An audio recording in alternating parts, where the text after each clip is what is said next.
back, relax, and maybe get yourself a snack. Me and you gonna have a little chat about books.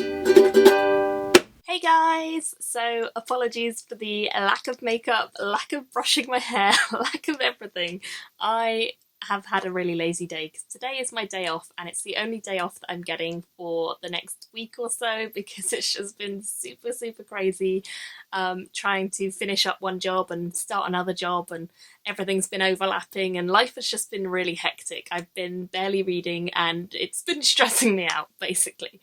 So I am just having a lazy day and I'm not getting into any makeup or brushing my hair or anything until later on because I can't be bothered. But I needed to film this video because this just arrived, which is the Book Buddy box for November. So it is a little bit early, but it is almost November. So I thought, why not just show you guys what was in this, because obviously I did an unboxing for the last one and I wanted to do an unboxing of this one. Now the Book Buddy box, if you guys don't know, is a service that my friend Eleanor from Eleanor Reads Books has started up. The idea is basically every month or every 2 months you get a book that is a mystery book, you don't know what it is, and it turns up, there's usually some added extras on the front too, and you open the package and inside the book there are loads of little tidbits and extra things like miniature thoughts about the book and certain sections of it. There might be pictures that relate to something that's mentioned in the book. There might be links to articles or YouTube videos or songs or all sorts of other things. So it's a really kind of interactive experience to read, and it's as though you're reading a book with a buddy and you're having a conversation with someone and they're telling you their thoughts and things that the book makes them think of and all of that stuff. So it's a really fabulous idea. I believe that there are a few boxes still available for the December box, so if you want to get something in time for Christmas as like a gift for yourself or a gift for one of your friends who loves to read, definitely go and check it out. I will link her shop down below. It's fantastic. So I have loved the first one that she did and this is the second one, so I'm super excited. So let's get into it. As you can see on the front there are some colouring things, so I'm wondering what that means. We have some coloured pencils, 4 little mini coloured pencils. I'm not sure what this is. Oh, it's like a collection of little fingers and they're like post-it note things that you can stick in to mark sections of the book, so that's cool. I never really mark up sections of the books unless they're non-fiction, so maybe this is a non-fiction, I don't know, we'll see. So it's just a little postcard that you can colour in, and my one has like a load of fans on it, which is quite cool. Now for the main event. This is her logo, by the way. I love it, it's super cute. And yeah, now for the main event. Let's get into the book. Ugh. Okay, so this is the naked book. Let's open it and see what it is. Okay, we can see a little bit of blue. Oh, what is this? It's blue, I know that much. Oh, ooh, The Blue Door by Lisa Christensen. It says, a little girl's incredible story of survival in the Japanese POW camps of Java. Now this sounds kind of horrific already because any prisoner of war camp doesn't sound like a nice story, but it also sounds exactly like the sort of thing that I know I love. So it says, on the island of Java, the stirrings of war in Europe and the angry-looking man called Hitler seem 1,000,000 miles away from the Norwegian-born Lise and her siblings. Then one day her friends and neighbours start to disappear and she begins to realise that they are not safe at all. This is a non-fiction, by the way. It is non-fiction, so it's written by Lise and Lise is the one who is being spoken about in the book. Through 10-year-old eyes, Lisa tells the story of the family's 2-year imprisonment in the POW camps and the brutal treatment received at the hands of their Japanese captors. For respite from the cockroach and rat-infested floor they sleep on, they adopt a blue door, which sits on concrete posts in the ground. They live on it during the day as young Lise plots ways to protect her family from disease, starvation, and the desperate behaviour of fellow prisoners. This is a little girl's remarkable story of endurance and survival. So it sounds like it's going to be quite an emotional read. Definitely one that I think I will enjoy. I actually recently read 2 books really about prisoner of war camps and the Japanese. One of them is The Garden of the Evening Mists by Tan Twang Eng, which definitely talks about prisoner of war camps in Japan. That's pretty cool that I've just read that and I didn't really know much about it, and it's only slightly touched on in that book. It doesn't go into much detail. So this is kind of going to be a really, really interesting and probably very tragic, horrible read, but I'm very glad to hear that she obviously escaped, hence she's written the book. I'm super interested in this and I'm very much looking forward to it. So thank you to Eleanor for sending this one in the Book Buddy box. I'm very excited. Definitely remember to go and buy your box if you want to. I'll link it below. December is still available. Otherwise you'll have to jump onto the January train. So that's that. Hey guys! So it's a few days later and I've actually finished reading The Blue Door now. I'm going to tell you what I thought of it. This is going to be my review. So this is a real non-fiction story. It follows a family who get taken away by the Japanese during the Second World War, and they get forced into prisoner of war camps where they are deprived of many things. They go through and experience many horrible, brutal, nasty, nasty things whilst they are there, and we follow this young family through the eyes of the eldest daughter, who is only about 10 I think when it starts, so she's quite young, maybe even younger than that actually. And her younger sister is a few years younger than her, and then her baby brother is literally just a baby.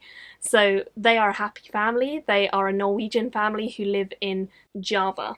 So we follow their family when they live in Java. They have a pretty happy life there. They're a very fun family who care for each other, and they just enjoy spending time together and doing the things that normal families do. But over time, the author, Lise, starts to realise that actually a lot of her friends are going missing. There is a war on, they know that Hitler's out there and he's doing horrible things a few countries away from them, but it's not really affected them that much yet, and no one's really fussed about it. However, the Japanese are starting to come in on the Second World War, and they have started to take prisoners from the area where Lise and her family live, and so unfortunately her father is taken, and then quite quickly, a few days later, her and her mother and her sister and her brother are all taken to a separate war camp from their father. They don't know what's happened to him. It's quite a disturbing story. It has a lot of scenes that are quite brutal and a lot of scenes that are quite nasty, and we're seeing everything through the eyes of a young child. Even though this is written when Lise is much older, we know that she survives the camps. She's writing this as an elderly woman, but she experienced all of this as a child, and so we get this childlike voice.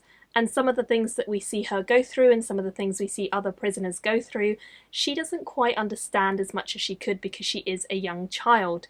Now, the thing that I think really struck a chord with me in this is we don't know an awful lot about the Japanese war camps, or at least I don't. I know a lot about the German war camps, the concentration camps where Jews were imprisoned in the war. I don't know much about the Japanese, and it's something I've been trying to educate myself on a little bit more since reading things like Garden of Evening Mists, because it mentions it in that. So I've been really, really interested in it, and since Ken Liu, one of his short stories in his collection, talked about it, so I've been definitely interested in it since reading those books. And this book deals explicitly with that because it's exactly what it is. It's an exploration of what happened to them during their time there. There were some scenes within this that I think really would have made me cry. I read a lot of this when I was on the train to and from work, or when I was at work in my lunch hour, so I didn't cry, but I had tears in my eyes at a few moments in this book, particularly some of the more brutal ones or some of the really sad ones where she loses people or she sees people being horribly, horribly mutilated, horribly, horribly abused, and it is nasty. It's really nasty, and you can only begin to imagine what it would have been like to really experience it. It's a brutal, brutal story and a very, very tragic one. However, I think that Lise has such a strong determination throughout this entire book. Her will and her drive and her determination to be there for her mother, for her siblings, is incredible, and she really kept this family held together. There are various points in the novel where she says her mother is kind of like the glue that held them together.